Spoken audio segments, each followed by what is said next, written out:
aside, I wonder if by continuing to lie, they aren't about everything. They're driving all of us a little crazy. Well, this is why your faith is the most important thing. Because for those of us that are Christians, it doesn't drive you crazy.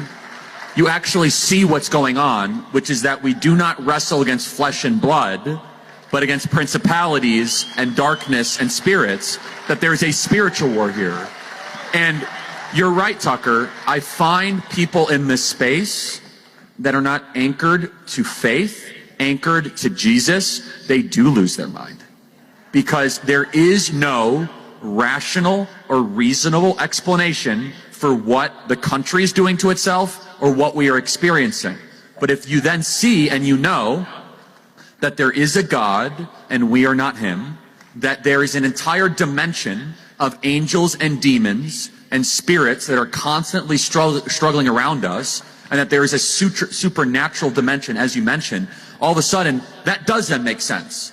It does not make any rational sense to shut down your schools so you could sacrifice the kids so the elderly can live. That makes no sense whatsoever.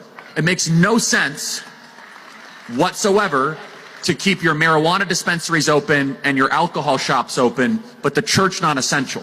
Only a demonic enterprise would do such a thing. Only a demonic enterprise would say that Easter and Pentecost are not essential, but race rioting and burning down a Wendy's is essential activity. And Tucker, you talk about this a lot. For those of us that know the truth, we know that our God is a God of order and distinction.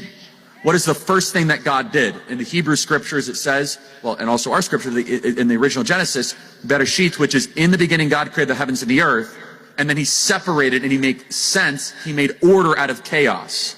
Our God is a God of order, and order only comes with distinctions, and distinctions are necessary. Think about all the distinctions that God set up in the first 6 books of Genesis that are currently under attack. The distinction between male and female. The distinction between man and nature. The distinction between the holy and the profane. The distinction between good and evil.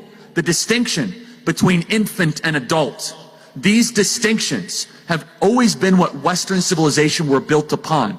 But it is Satan's goal to blur and eventually destroy those distinctions. Because those distinctions of which we get order, and if you do not have that order, then you have the closest thing to satanic chaos here.